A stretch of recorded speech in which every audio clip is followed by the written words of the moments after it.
오늘 함께할 말씀은 마태복음 5장 27절에서 30절입니다. 잘 들려요? 마태복음 5장 27절에서 30절. 제목은 미투라는 제목을 가지고 함께 하는데요. 또 간음하지 말라 하였다는 것을 너희가 들었으나 나는 너희에게 이르노니 음욕을 품고 여자를 보는 자마다 마음에 이미 간음하였느니라. 27절, 28절 말씀부터 먼저 볼게요. 제목을 미투라고 잡았는데요. 대충 감 잡으시겠죠, 그죠? 요즘 미투 운동이 미투 운동을 세상이 떠들썩하지요. 사실 외국에서 시작된 운동인데 우리나라에도 그 불길이 붙은 것 같습니다. 그래서 25년 전에 가는 사건도 드러나고 있고 또 한 정치인의 생명은 미투 운동으로 거의 끝나가는 그런 것을 지켜봅니다. 그리고 어떤 연예인은 스스로 목숨을 끊는 그 불행한 사건으로도 연결이 되는데요. 남자들 모두 벌벌 떨고 있습니다. 아마 여기 계신 분도 모르겠습니다. 그래서 국회에서 인사가 아직도 무사하네요. 그런 인사를 서로 주고받는다고 하죠, 그죠? 대통령과 오찬회 모임 때도 서로 인사를 그렇게 하는데 아직도 무사해요. 이렇게 사실 국회 전체가 벌벌 사실 떨고 있을 거예요. 근데 사실 이제 미투 운동이라는 것은 뭐 간음, 간통, 성 폭행, 성조롱 여러 가지 유형이 있지만 아무튼 겉으로 드러난 어떤 양식의 그런 사건들을 통해서 나타나는 거잖아요. 근데 오늘 본문 보니까 이건 뭐 더해요, 그죠? 나는 너에게 이르노니 음욕을 품고 여자를 보는 자마다 마음에 이미 간음하였느니라 이렇게 얘기를 하니까요. 보는 것만 보고 이제 보는 것까지는 괜찮겠죠. 근데 이제 거기에서 음욕을 품으면 이미 간음을 했다고 하니까요. 그러면 이 메시지야말로 금욕주의를 말하는 것 같기도 하잖아요. 만약에 이 말씀이 금욕주의를 얘기를 한다면 아예 원천으로 차단을 해야겠죠. 그래서 TV도 보지 말아야 될 테고 또 영화도 보면 안 될 것입니다. 그렇다면 예수님 말씀 따른다는 제자들로서 우리는 그러면 세상 문명과 다 끊고 뭐 예전 같으면 사막에 들어갔잖아요. 그렇게 사막이라도 들어가서 살아야 될까 그런 생각이 드는 그런 본문이지 않습니까? 이게 바로 이렇게 듣는 것 자체가 간음하지 말라 했다는 것을 너희가 들었으나 너희의 방식대로 우리의 것으로 들은 결과가 바로 이러한 생각들이라는 거죠. 그러니까 오늘 본문 보면 또 여자들은 뭐 또 해당이 없네요. 그러면 그죠? 음욕을 품고 여자를 보는 자마다 남자를 보는 자마다 이런 얘기도 없고 그러면 여자들은 음욕이 없나요? 여러분 여자들에게 한번 묻고 싶어요. 그죠? 있을 거예요. 그죠? 왜 없겠습니까? 똑같습니까? 그래도 난 남자가 더 한 줄 알았더니 또 여자분들이 똑같다고 그러니까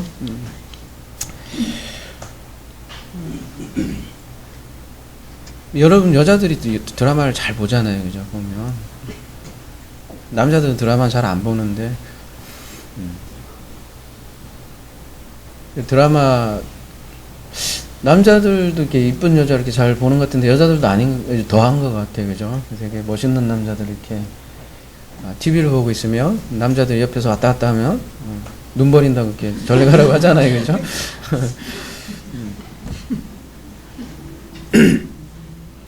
근데 우리 청춘들은 어떨까요? 뭐 우리 남자들 한 15살만 되면 성욕이라고 그래야 되나요? 그게 왕성하잖아요. 피 끓는 청춘들 만약에 그 성욕이라는 것 자체가 없다면 인류가 재생산되고 이러한 일들이 있을까요? 없지 않습니까? 그리고 성이라는 게 어떻게 보면 창조성의 원인이 된다고 하지 않습니까? 사실 여러분이 아름다운 꽃을 보더라도 그 꽃을 피는 이유가 사실은 나비나 벌을 유혹하기 위한 하나의 성적 자극이라는 사실 여러분 다 아시잖아요. 꽃이 그렇게 아름답고 이쁜 것도 어떻게 보면 성의 활동이라는 거죠. 그리고 따지고 보면 성이라는 것을 만든 것도 사실 하나님이지 않습니까? 그러니까 성이라는 걸 만들고 어쩌면 이렇게 우리를 괴롭히는 거 아니겠습니까? 그걸 다 차단하고 그런 욕구 자체를 다 없애라는 것은요, 그죠? 그러니까 우리가 지난 시간에 살인하지 말라는 계명에 대해서 그 진의를 알아보았지 않습니까? 오늘은 간음하지 말라는 십계명으로 말하자면 일곱 번째 7계명인데요. 살인하지 말라라는 메시지처럼 그때도 우리가 살인하지 말라는 걸 들었으나 차원이 다른 어떤 살인에 대해서 말씀을 해 주었죠. 마찬가지로 오늘도 간음.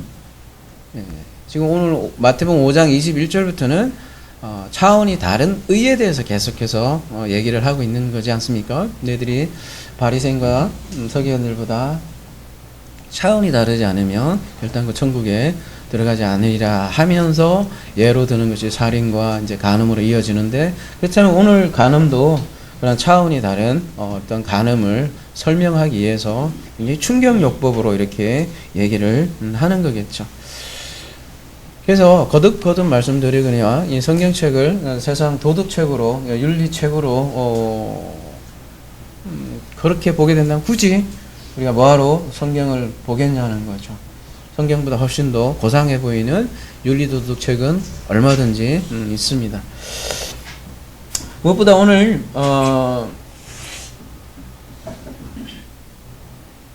본문은 간음하지 말라. 명령, 원래 이제 명령형으로 되어 있지 않습니까? 간음하지 말라. 앞에 명령으로 되어 있습니다. 그래서 사실 그 명령형 앞에 오늘 우리 말씀의 제목처럼 미투라는 게 뭐예요? 원래 미투, 나도라는 뜻이잖아요, 그죠? 이제 여성의 입장에서 어떤 의미겠어요? 나도 당했다, 그런 의미잖아요. 여자의 입장의 표현이라는 거죠. 거꾸로 말하면 남자 입장에서는 뭐예요? 여자가 나도 당했다면 남자는 주로 남자 입장에서는 내가 했다는 거잖아요, 그죠? 나도 했다, 나도 간음을 했습니다, 그런 뜻이 되겠죠. 그런 의미에서 모두가 미투 나도 간음한 자입니다, 이런 고백이죠. 나는 간음한 자입니다, 이런 고백이죠. 여러분, 그 오늘 본문에 보면 모이큐오라는 이 동사는 보면 여러분 그 두 가지가 선택지가 함께 쓰이는 그런 동사인데요. 문법 형태가 하나는 직설, 미래, 능동, 단수, 2인칭 이렇게 되어 있고요. 그러니까 직설법도 되기도 하고요. 문장 자체가. 또 하나는 옆에 보면 뭐라고 되어 있어요? 명령법 과거로도 쓰인다는 거예요. 두 가지가 다 함께 쓰이는데요. 원래 간음하지 말라는 이 계명이 어디에 나와요? 십계명에 나오죠, 그죠? 거기에 보면 몇 장 몇 절이죠?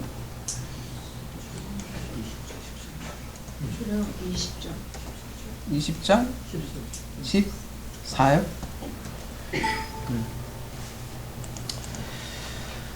보면 여기 미완료가 이제 돼 있어요. 간음하지 말라가. 근데 이제 히브리어에서는요, 미완료에다가 앞에 로가 붙으면 명령형이 됩니다. 그러니까 이게 미완료라고 해서 그냥 명령이 아니다, 미완료다 이렇게 얘기할 수 없는 거는 히브리어가 그렇게 써요. 로를 앞에 부정을 붙여버리면 미완료가 명령형이 된다는 거죠. 근데 긍정의 형태에서는 명령법을 바로 쓰이고, 부정의 형태는 미완료 플러스 로 이렇게 된다는 거죠. 명령형이죠. 그러니까 로가 붙으면 문법적으로 명령형 맞아요. 근데 그 문법이 아닌 문장을 그대로 읽으면 로에다가 미완료예요. 그러니까 뭐뭐 않다, 그 다음에 미완료니까 뭐뭐 하지 않게 된다, 이런 뜻이라고요.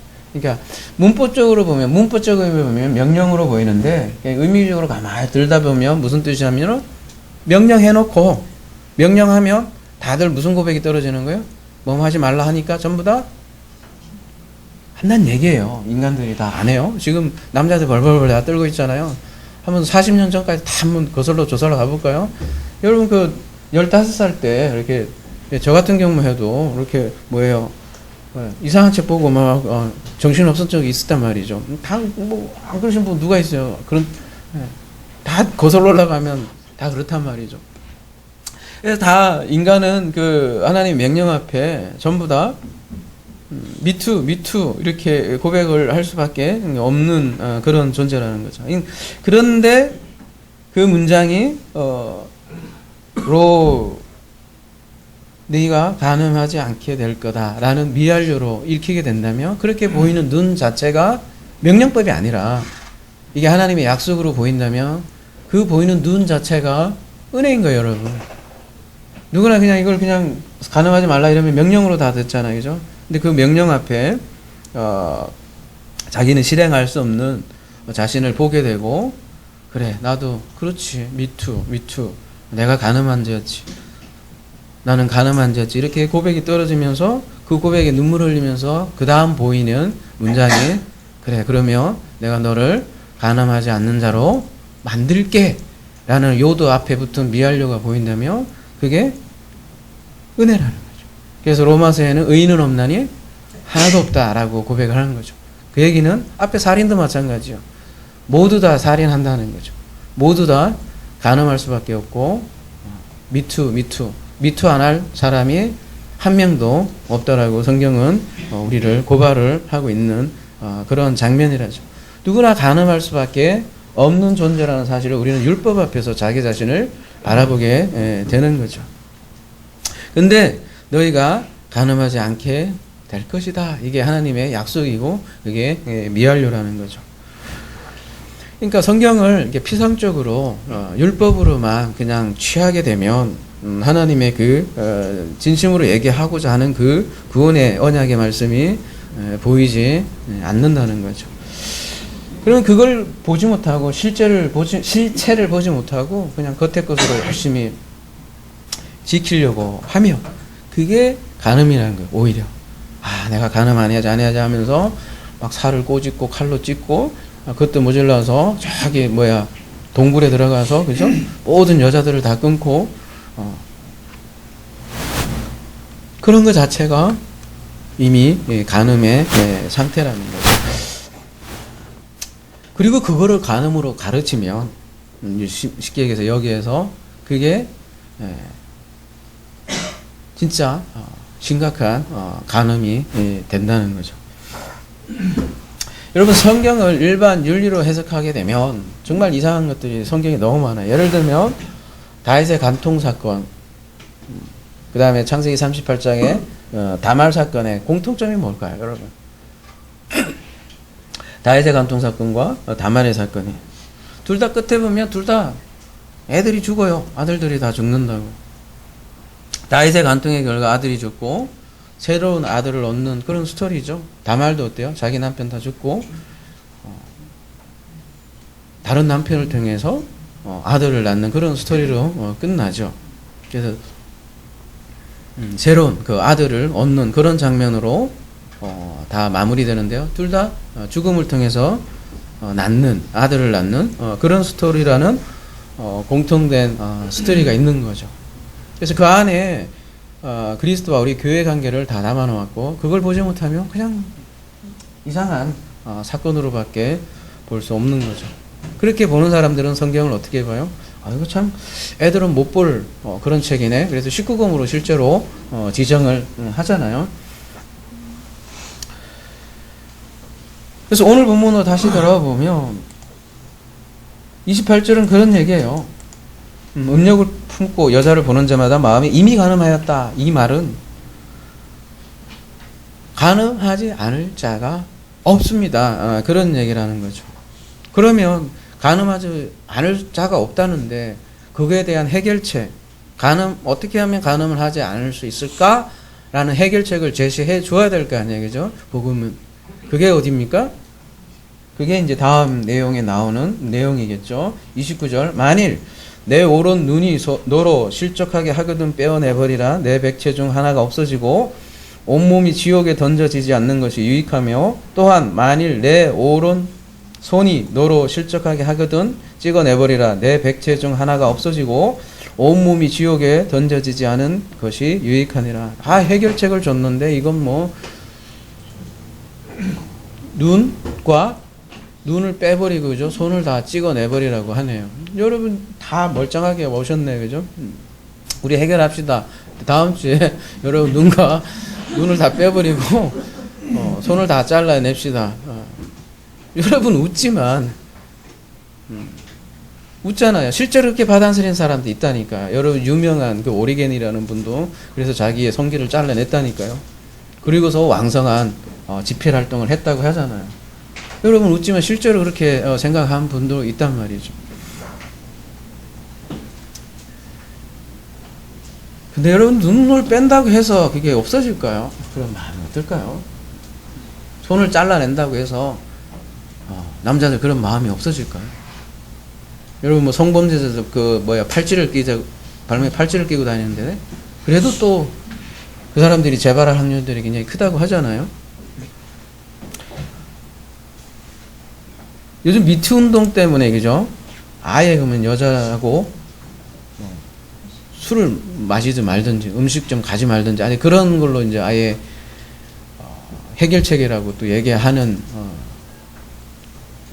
그렇게 얘기하는 사람도 있지 않습니까? 그게 해결책이 될까요? 오히려 또 역차별로 이루어질 수도 있고요, 그죠? 사람들이 생각하는 수준이 그렇다는 거죠.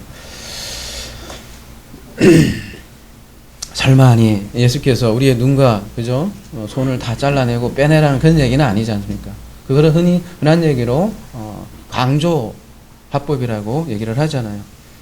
그래서 오늘 말씀을 잘 이해하기 위해서는 내 오른 눈과 내 오른손이 실족하게 한다는 그 실족한다는 얘기를 우리가 잘 이해할 필요가 있는데요. 실족한다는 게 넘어지게 한다는 거죠. 죄로 끌어들이다, 잘못 인도한다, 그런 뜻을 가지고 있는데요. 문맥상으로는 무슨 뜻이겠어요? 실족하게 한다는 게 가늠하게 만들다라는 뜻이겠죠. 실족하게 하는 거니까. 실제 눈과 손을 다 찍어내고 빼내라는 게 아니라면 뭘 위한 강조냐 이거죠. 여러분 눈은 뭐예요? 눈은 어떤 역할을 하죠? 뭔가를 보는 역할을 하죠. 우리 신체 중에서 굉장히 결정적인 역할을 한다는 거예요. 어떤 것을 보는. 손은요, 그 본 것을 뭔가 행하게 하는 그런 역할을 한다는 거죠. 그래서 눈과 손이라는 건 우리 많은 신체 중에서 대표적으로 절대적인 역할을 하는 것으로서 등장을 시킨 거고, 그러면 어떤 역할을 한다는 거예요? 간음을 하게 하는 절대적인 역할을 하는 그것을 뭐 어떻게 하라는 거예요? 제거하라는 말이에요. 그죠? 그러면 그 간음을 하게 하는 그 절대적인 그 요소는 뭐냐는 거죠. 무엇이 간음을 하게 하느냐는 거죠. 우리 눈 그러면 흔히 여러분 영혼의 창이라고 하잖아요. 그죠?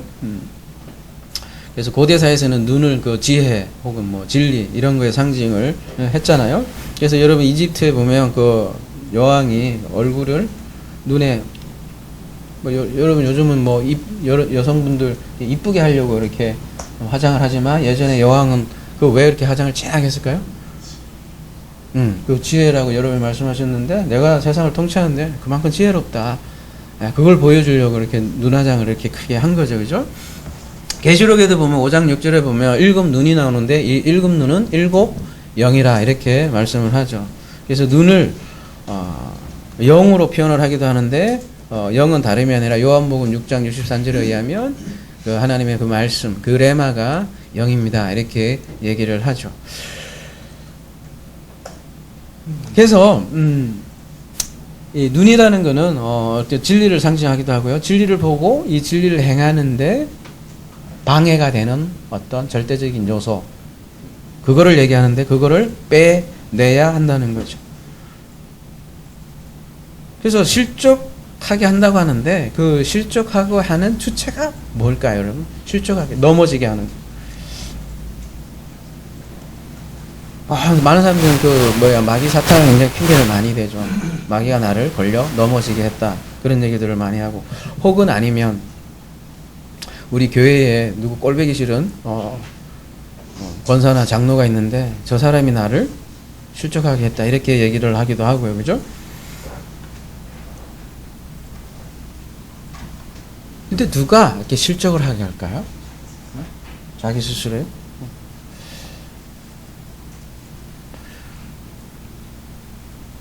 그러면 이 당시 청장이, 그러면 이스라엘 입장에서 생각을 해봅시다. 그 진리를 보게 하고 진리를 알게 하고 진리를 행하게 하는 뭔가가 있었을 텐데 이스라엘의 눈과 손 역할을 한 게 있을 거라는 거죠. 진리를 알게 하는 눈과 손 역할을 한 게 있는데 그것이 실족하게 한다는 거예요. 그것이 뭘까요? 여러분 다시 한번 그 음욕이라고 표현이 되어 있는데요.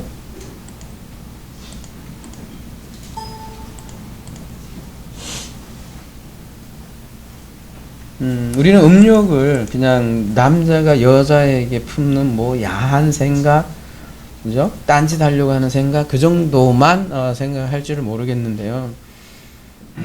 근본적인 거는 어떤 걸 열망하는 거야. 막 갈망하고. 당연하죠. 남자가 여자를 갈망하니까, 그죠? 근데 이 에피뚜메오라는 이 단어 자체가 듀오라는 그 동사에서 나온 건데, 이게 뭐뭐를 이렇게 거친 순소리를 이렇게 불다, 그런 뜻이에요.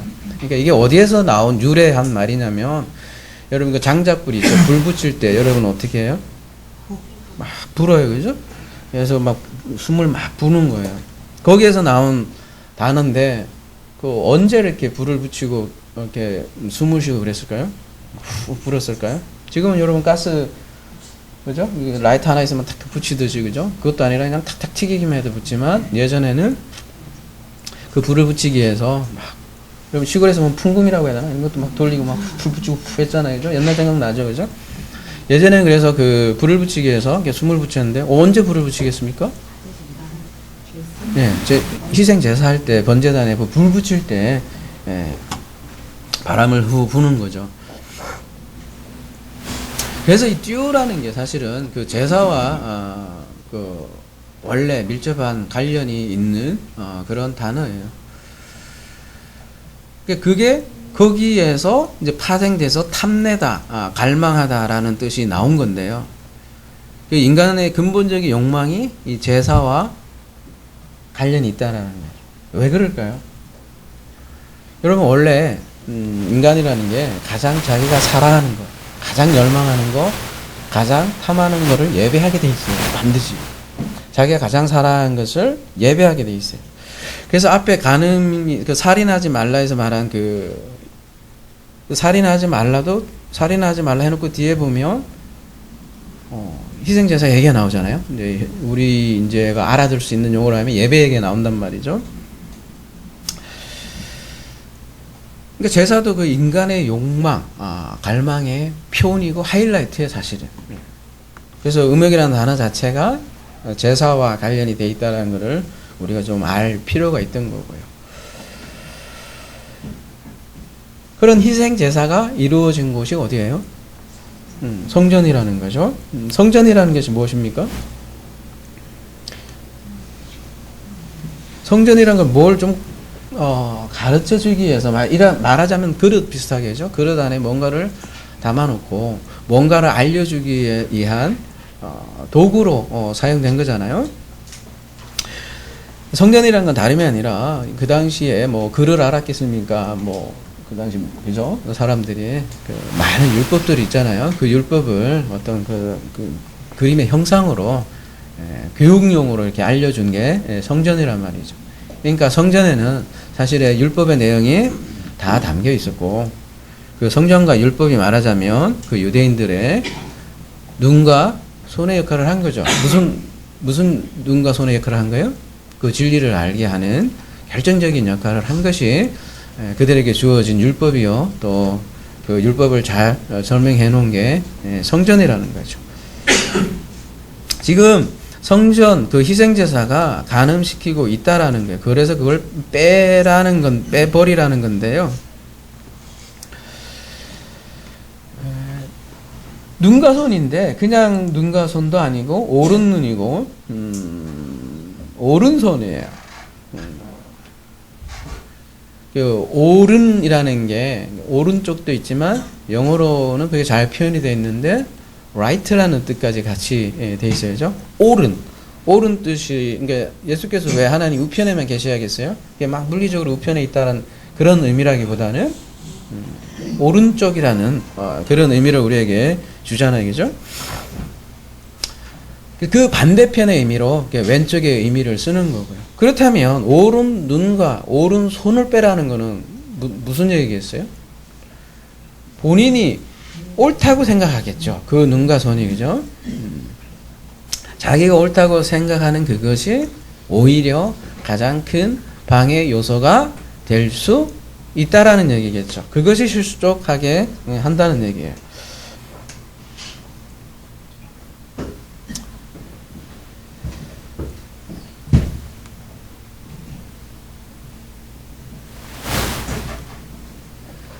그러니까 그거를 빼버리라고 하는 거니까 그 예수께서 가만히 하신 말씀을 보면 그 청자들이 야 이건 뭐 율법을 파괴하러 온 거 아니냐?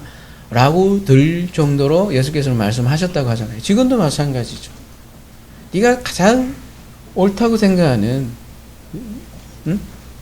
그 너의 눈과 손의 역할을 하고 있는 그 율법이 그리고 그 율법을 담은 성전이 잘못된 거라면 너 어떻게 할래? 라고 우리에게 던지는 거잖아요. 그걸 듣는 사람들 입장에서는 사실은 충격적인 내용인 거죠. 왜요?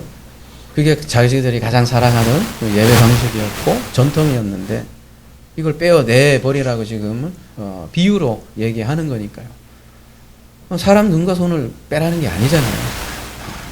그렇다면 정결법에도 맞지 않고요. 눈과 손이 없으면 아예 성전에 들어가지도 못하는데요. 오늘 본문은 누가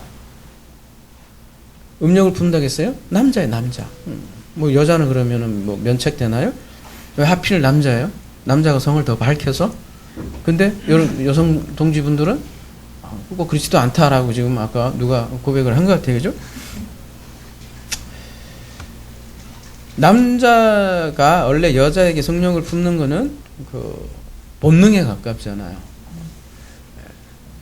자기의 씨를 남기려는 그런 본능에 가깝고.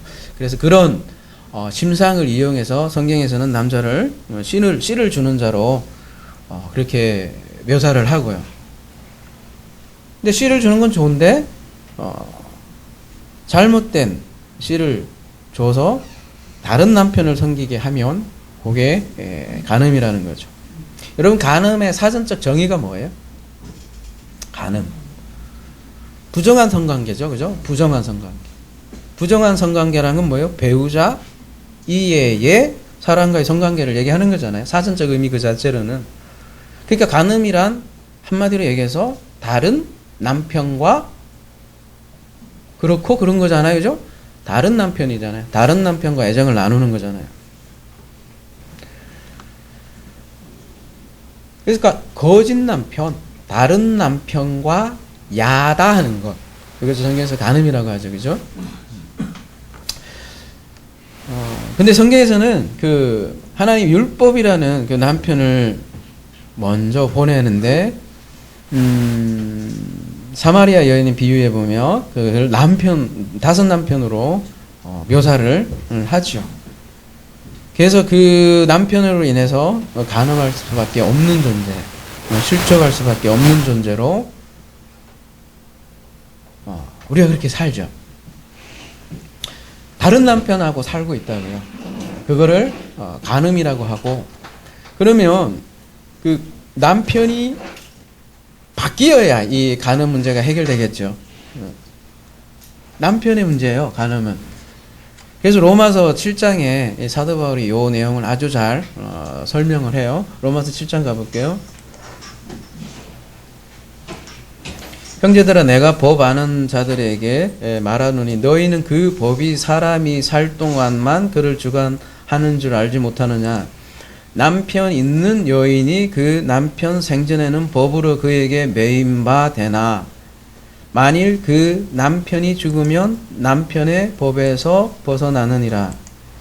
그러므로 만일 그 남편 생전에 다른 남자에게 가면 음녀라.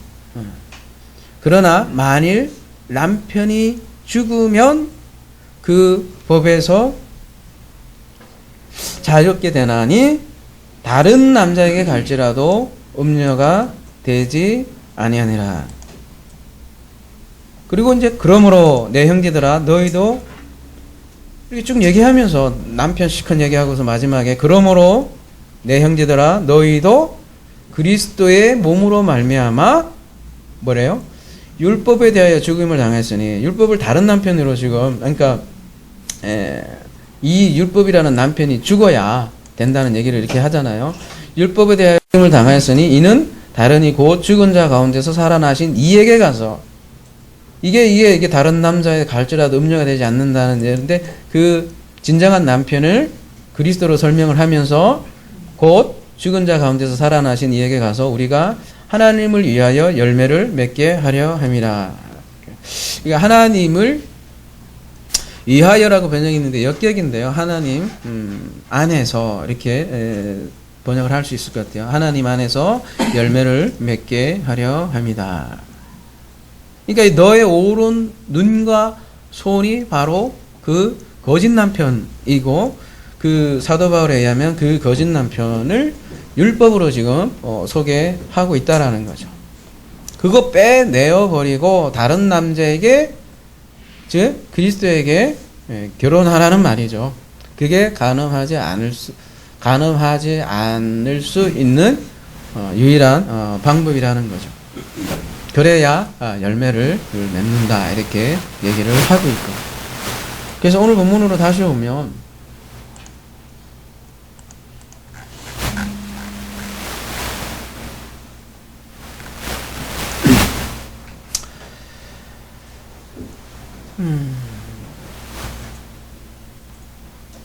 만일 내 오른 눈이 너로 실족하게 하거든 빼어내버리라. 내 백체 중 하나가 없어지고 온 몸이 지옥에 던져지지 않는 것이 유익하며. 거짓 남편의 문제인데 스스로 이 거짓 남편을 알지도 못하고 스스로 이 간음 문제를 해결할 수 없다는 사실이에요. 아까도 말씀드렸지 모든 사람은 간음할 수밖에 없는 존재이고 모두 미투 이렇게 얘기할 수밖에 없다라는 거죠. 그 얘기를 하려고 다시 이 말씀이 나오는 건데요. 여기서 보면 백체 중 하나가 없어지고 온몸이 지옥에 던져지지 않는 것이 유익하며. 그러면 손 하나 잡아 떼고 간음 안 하면 눈 빼고 그죠? 뭔가 희생을 해서 내가 그렇게 하더라도 지옥 안 가는 게 낫지. 그죠? 나중에 천국 가면 그 눈 다시 박아줄 테니까 그죠? 그게 낫다는 뜻으로 해서 희생하라는 그런 의미라면 스스로 이루는 뭔가의 금욕주의고 스스로 이루는 뭔가 성화일 수도 있고 그렇지 않습니까? 네, 우리가 성경을 쭉 메시지를 보면 어디 하나 성경이 그런 말 하는 게 아니지 않습니까? 요 멜로스라는 단어를 쓰고 있는데요.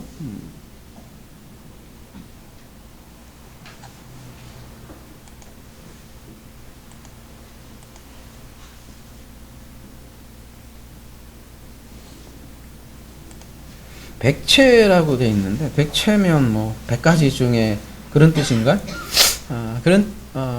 지체라는 뜻인데요. 여러분 요 말씀 어떻게 이해하면 좋냐면 창세기 있잖아요. 아담을 잠자게 하고 하와를 갈빗대로 만들었다고 나오잖아요. 근데 이 잠자게 했다는 말이 뭐예요?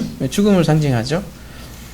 그래서 그 하와죠. 교회는 그리스도의 죽음을 통해서 탄생합니다라는 메시지를 창세기 초반에서 그렇게 설명을 하고 있죠. 그러니까 교회는 그리스도의 죽음으로부터 나오는 말하자면 그리스도의 반쪽 부분이다 라는 뜻이죠. 그래서 교회가 뭐예요? 그리스도의 지체라고 하는 거예요. 지체. 교회가. 그래서 그 지체를 이해한 여기는 하나로 표현해 있는데 그 하나의 버려짐이 누구의 죽음을 얘기하는 거겠어요? 그리스도의 죽음을 얘기하는 거라는 거죠. 따라서 가짜 남편의 죽음, 그러니까 나의 눈과 손을 빼버릴 수 있게 할 수 있는 방법은 그 그리스도의 죽음이다. 그 얘기를 하는 거죠. 그래서 그 그리스도의 죽음으로 결국은 또 곧 나의 죽음으로 이끄기 때문에 그리스도의 죽음이 나의 눈과 손을 빼낼 수 있는 유일한 방법이라는 거죠. 그때 진짜 남편을 만난다는 거죠. 그래서 그 하나, 헤이스인 예수가 오셨다는 거죠. 그 하나가 파괴되는 것이, 버려지는 것이 온 몸, 온 지체, 교회가 지옥 가는 던져지는 것보다 낫지 않느냐, 이렇게 얘기를 하는 거죠. 그래서 오늘 본문은 예수의 죽음이 담겨 있고, 오늘 말씀뿐만 아니라 앞으로 계속해서 샤대기 때리는 거, 뭐예요? 또 뒤에 가면 원수와 사는 거 다 하나하나가 전부 다 그리스도의 죽음이 본문에 다 담겨 있다는 거예요.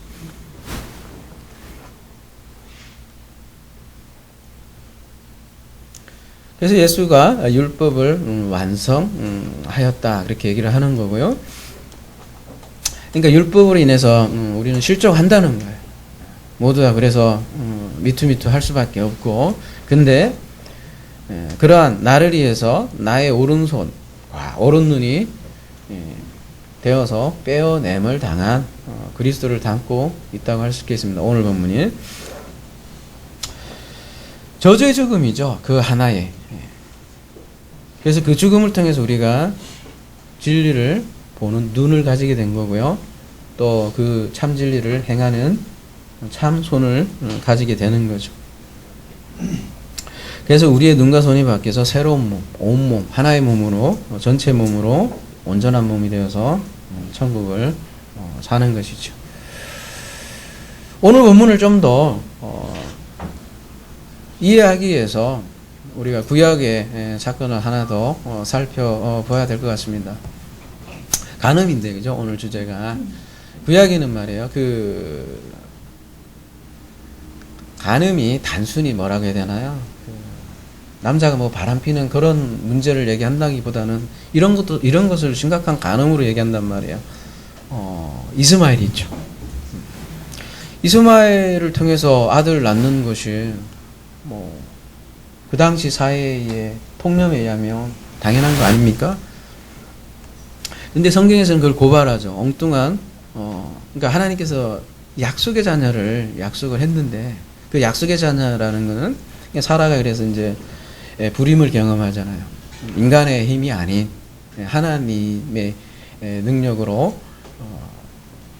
그 아들을 주겠다라는 약속이잖아요. 근데 이스마엘이라는 거는 그런 약속에 의한 자녀가 아니라 어떤 자녀라는 거겠어요?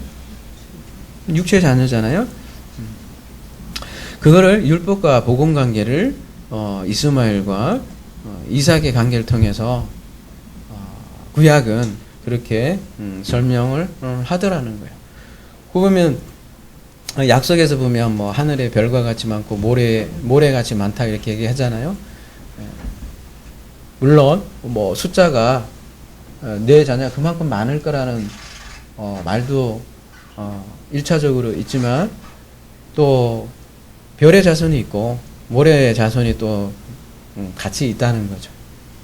그래서 이스마엘 자손을 모래로 표현을 하고 있고, 이삭의 자녀를 별로 그렇게 성경은 표현을 해서, 그러니까 이스마엘이 이삭이 있기 전에 먼저 있잖아요. 그래서 이스마엘은 율법의 상징으로 우리에게 계속 교훈을 하고 있고요. 사도 바울은 그 교훈을 담아서 갈라디아에서 그 설명을 하고 있고요. 그게 우리가 항상 그렇게 얘기하는 두 증인의 법칙이기도 하고요. 그래서 이스마엘을 어떻게 나중에 쫓겨내잖아요. 이게 무슨 그냥 가정사로 본다면 이해할 수 없는 말씀이잖아요, 그죠? 그래서 이스마엘이 이삭이 젖된 후에 이스마엘을 쫓아내는 장면이 나오는데, 그것 또한 다 성경의 복음을 설명하는 하나의 도구고, 오늘 산상수훈의 표현으로 얘기하자면 그 제거하는 그런 장면이겠죠. 그래서 마땅히 이스마엘은 쫓겨나는 거죠. 그래서 약속의 자녀가 오면 그건 쫓겨나는 거죠. 또한 하나님은 아브라함에게 이삭을 죽이라고 하죠. 왜 그렇게 했어요? 여러분, 오늘 본문의 맥락에 의하면, 언어로 얘기하자면 이삭은 아브라함에게 있어서 어떤 존재겠어요? 굉장히 소중한 존재겠죠. 그 소중한 존재가 오늘 본문의 용어를 하면 눈과 손과 같은 존재가 이삭일 거라고요. 왜 그렇게 했어요? 이삭을 통해서, 이삭이 단순히 이삭 한 사람 얘기하는 건 아니잖아요. 그러니까 제가 자주 비유를 하지만 밤을 먹기 위해서 그 밤송이를 까야 되잖아요, 그죠? 근데 그 바깥에 그 가시를 먹는 사람은 없잖아요. 밤을 먹기 위해서 이렇게 까야 되듯이 이삭도 마찬가지로 그 이삭이라는 하나의 인물을 넘어서 그 그리스도를 다 담고 있잖아요.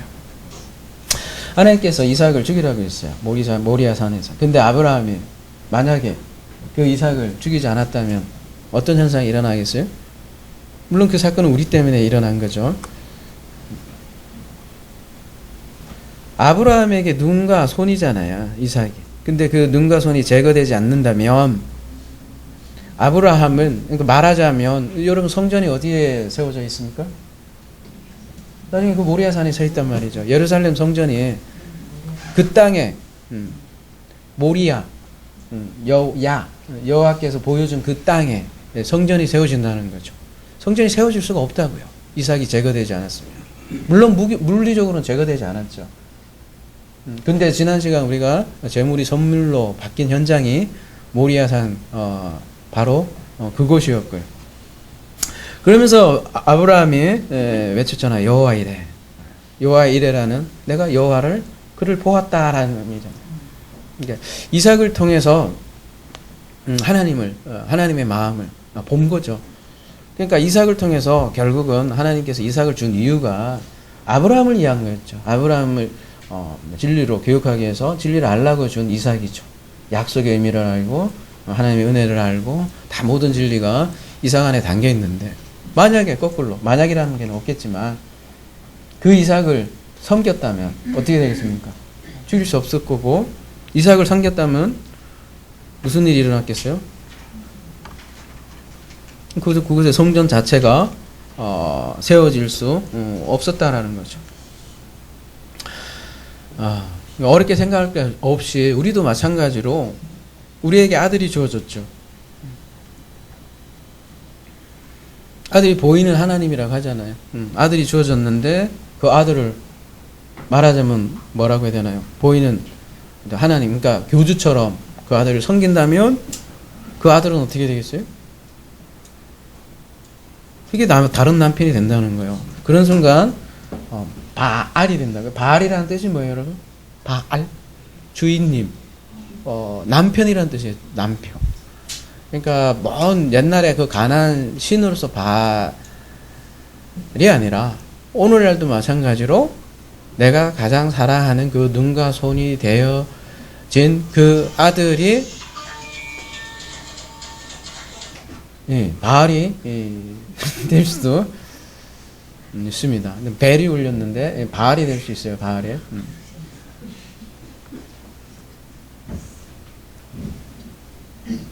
그러니까 아브라함의 눈과 손을 제거한 사건이 이삭의 사건이었죠.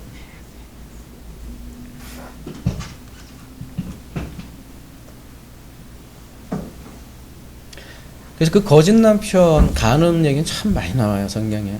사마리아 여인도 그래서 굳이 5 남편이라는 내역이 나오고요. 그러면서 참 남편을 소개해 주잖아요, 그죠? 참 남편은 누굽니까? 뭐 보이는 예수 자신도 아니고 마지막으로 너에게 넘겨주는 그래서 진리와 영으로 예배하게 될 것이다. 성령으로 말씀하잖아요. 유대인들에게서 눈과 손 율법이요 성전이었죠. 마찬가지 우리에게도 그 아들을 넘겨주었는데 그 아들을 말하자면 껍데기 예수로 성기라고 준 그런 남편이 아니라는 거죠. 그렇게 육신적인 가짜 남편으로 섬긴다면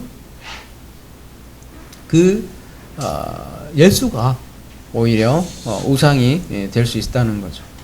여러분, 간음은 다시 한번 정리하자면 가짜 남편과 사랑하는 거예요. 그런 면에서 오늘날 가장 사랑하는 모든 기독교인들이 사랑한다고 하잖아요, 예수를. 근데 그 예수가 간음하는 바알이 될 수 있다는 거예요. 그게 무서운 거란 말이에요. 여러분 666 얘기가 많이 나오는데 뭐 배립신 얘기하고 자꾸 바깥으로 어떤 걸 얘기하는데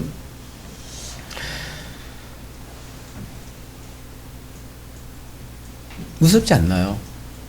자기가 가장 사랑한다고 생각하는, 가장 옳다고 생각하는 눈과 손, 그 역할을 하는 그 예수가 오히려 다른 남편이 될 수 있다는 거죠. 가짜 남편이죠. 그러니까 우리는 예수께서 하신 말씀에 대해서 그 의미를 곱씹고 그가 한 말에 대한 의미로 생각도 안 한 채 그냥 단순히 어떤 물리적인 예수 대상을 딱 만들어 놓고 그냥 섬긴단 말이에요. 제 말을 잘 이해했으면 좋겠어요. 무조건 예수가 뭐 666다 이런 얘기가 아니란 말이죠. 가짜로 만들어 놓고 우상을 만들어 놓고 그 예수를 섬기고 있다. 그거나 예전에 성전 잘 만들어 놓고 그거 섬긴 거나 뭐가 다르냐는 거죠. 그게 자기가 옳다고 생각을 한단 말이에요. 그게 나의 옳은 눈과 손이 되어 있어요. 진짜 현대 기독교인들이. 근데 그가 하는 말과 전혀 정반대로 걸어가고 있다면 그 예수가 예수냐고요. 잘 생각해 보자는 거죠. 그래서 사탄은 광명한 천사를 위장한다고 하지 않습니까? 어디 딴 곳에 그 멍청하게 베리첩 이런 걸로 사람들 속이지 않아요. 비유로 얘기하자면요. 그 가짜 예수요. 가짜 예수. 빼내야 된다는 거죠. 요한복음 8장으로 오늘 본문을 한 번 더 이해해 봅시다. 이미 요한복음 강의 때 나온 내용이지만 서기관과 바리새인들이 한 여자를 잡아오죠. 가늠한 현장에서 잡아온 여인이죠. 그또 성전에 계신 예수께 데리고 왔습니다. 그래서 이 여자를 데리고 온 목적은 뭐예요? 예수께서 어떻게 나오나 한번 시험해 보려고 데리고 온 거 아니겠습니까? 야, 뭐 율법에는 말이야 이 여자를 돌로 치라고 되어 있는데 선생은 어떻게 하겠냐 물어보려고 하는 게 아니라 말하자면 시험에 처하기 위해서 데리고 온 거 아니겠습니까? 그러자 예수님께서 뭐 어떤 행동을 하시죠? 어떤 행동을 하시죠? 땅에다가 이제 글씨를 쓰는데 한 번도 아니고 두 번을 쓰죠. 아직까지도 그런 질문을 하신 분이 도대체 뭘 썼을까? 얘는 2015년 뭐 무슨 지금처럼 미투미투처럼 너는 가는 몇 월 며칠 날 뭐 잘못을 다 기록한 걸까요? 뭐 그런 거에 많은 신경을 쓰지만 우리가 무엇을 떴느냐는 것보다는 그 행위의 의미가 뭐냐라고 생각해 봐야겠죠. 두말할 거 없이 여러분 그 십계명에 주어질 때도 왜 하나님께서 그냥 십계명을 단번에 주면 되는데 왜 첫 번째 돌판을 깨야만 했을까요? 물론 뭐야 금송아지 만들어놓고 춤추고 노래해서 열받아서 모세가 겉으로 보는 사건은 그렇게 깨었다 쳐요, 그죠? 근데 왜 그런 사건을 통해서 첫 번째 돌판은 깨어졌어야 하는 거예요? 왜 두 번째 돌판을 넘겨 주어야만 했냐는 거죠. 뭐 출애굽기 하고 있으니까 그것도 나중에 강의하겠지만 뭐 요한복음 때 이미 다 말씀한 대로 첫 번째 돌파는 깨어져야만 해요. 그게 성경 전체의 원리란 말이죠. 두 정인의 법칙이기도 하고요. 장자는 죽어야 하고요. 그리스도의 죽음을 나타낸 거고요. 두 번째 돌파는 그래서 그리스도의 또 부활. 그래서 성경의 모든 것은 그리스도의 죽음과 부활을 가르칩니다. 그러면은 예수께서 지금 손가락으로 두 번에 걸쳐 쓰는 것은 다분히 그 시내산 십계명과 연결을 하고 있는 거고요. 뭐라고 그래요? 너희 중에 죄 없는 자가 먼저 그런 이제 행위를 하면서 이런 말씀한다고요. 너희 중에 죄 없는 자가 먼저 돌로 치라. 그리고 두 번째 땅에 쓰다 서기관과 바리새인들이 어떻게 해요? 하나씩 돌을 내려놓고 다 떠나가죠. 그렇죠? 오늘날 지금으로 얘기하면 뭐예요? 이게 미투하고 다 가는 거죠. 그러니까 예수님은 그 여자가 한 것이 간음이라고 생각하고 그 여자를 예수 앞에 끌고 온 그 사람들. 간음이니까 이 여자가 한 것이 아니라 진짜 간음한 이들은 바로 너희들이다라고 지금 보여주는 거죠. 그리고서 요한복음 마지막에 보면 그 말씀의 마지막을 볼게요.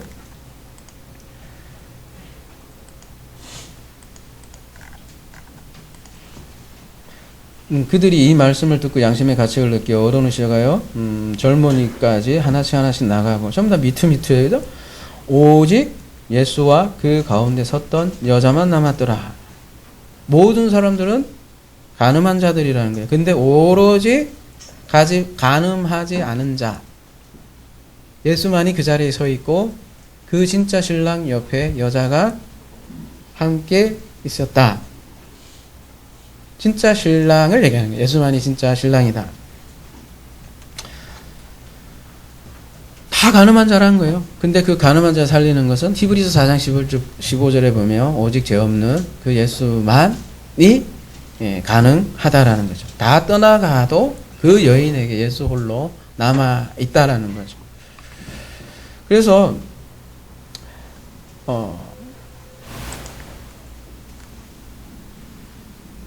또 마지막에 보면 나도 너를 정죄하지 아니하노라 다시는 죄를 범하지 말라 하시니라. 요런 말씀으로 끝나는데 또 이제 간음 죄에 대해서 얘기하는 거잖아요. 지금 진짜 신랑이 그 여인에게 함께 있지 않습니까?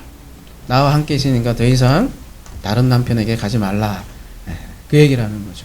거꾸로 얘기하면 서기관과 바리새인들의 그 교훈 그게 그 하나님을 믿지 말라는 거죠. 그게 다른 남편이라는 거죠. 이제 너에게 참 신랑이 있으니까 죄를 범하지 말라는 거는 내가 진짜 남편이니까 나를 떠나지 말라. 그 얘기잖아요. 그래서 간음을 해결하는 방법은 진짜 남편밖에 없어요. 그래서 그가 나의 오른눈과 오른손이 돼서 저주의 죽음을 그가 담당했다는 거죠. 그래서 그리스도의 죽음으로 나의 죽음을 이끈다는 말씀이 오늘 산상수훈 간음에 대한 이야기라는 거죠. 여러분 가장 사랑하는 것을 만났을 때 가장 사랑한 걸 만났을 때 뭐해요? 다른 것을 사랑하지 않을 수 있어요. 아까도 말씀드렸지만 인간은 가장 사랑하는 것을 예배한다고 했어요. 진짜를 만나야 여러분 남자도 그렇잖아요. 진짜를 만나야 다른 진짜를 안 만나면 자꾸 엿는 줄 샌단 말이죠. 진짜를 만나야 다른 걸 사랑하지 않을 수 있다고요. 근데 그 진짜가 뭐냐? 우리 성경에서는 그리스도라는 거죠. 그러니까 가짜 남편 죽여야 된다 이런 것도 내가 죽이는 것도 아니고 진짜 남편 만났을 때 가짜 남편은 안 사랑하게 된다고요. 더 이상 그 180cm에 예수 안 사랑하게 된다고요. 쉽게 얘기하면 그렇죠. 진짜 남편. 그래서 그게 은혜라는 거고요. 내가 죽여야 되는 것도 아니고 정량이 아니고서는 불가능하다 이렇게 얘기를 하는 거예요. 그 은혜로 내가 진짜 가짜 남편과 음행했구나. 그렇게 고백들이 밑으로 이어지는 거죠.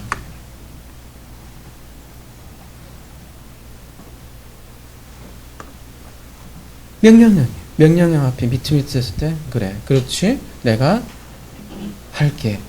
미하려는 게 알려되지 않았다는 게 아니라 내가 할게. 이 오더가 앞에 붙어 있다는 거죠. 그럴 때 거짓 바알을 버리고 실족하지 않는 그러는 거죠.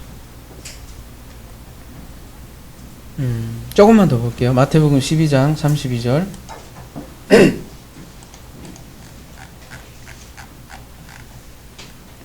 또 누구든지 말로 인자를 거역하면 사하심을 얻되 누구든지 말로 성령을 거하면 이 세상과 오는 세상에도 사하심을 얻지 못하리라. 인자를 거역하면 사하심을 얻는다는 건데요. 근데 성령을 거역하면 이건 뭐 짤 없다 이렇게 얘기를 하는데, 그죠? 쉽게 얘기하면 우리가 그 예수를 통해서 반드시 그 성령을 넘겨 받아야 된다는 거예요. 근데 그 예수를 그냥 섬기는 대상으로서 그렇게 알면 요한복음의 맥락과 같단 말이에요. 지은 남편과 영과 진리로 예배하는 남편, 같은 맥락이라는 거죠. 그런 의미에서 현대교회는 심각하게도 예수로 간음을 하고 있다는 말이죠. 잘 생각해 보십시오. 예수나 보살이나 무당이나 뭐가 달라요? 네? 이름만 다르지 않습니까? 그렇지 않나요? 그렇게 되면 교회가 옛날에 이스라엘의 성전과 다를 바가 뭐가 있게 되냐는 거죠. 게헨나라는 게 다른 곳에 있는 게 아니라 성전의 근처에 있다는 거예요. 지역이잖아요, 게헨나라는 게.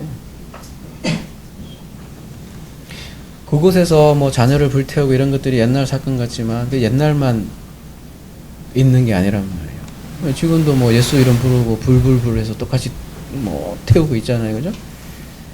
인신 제사예요, 그거.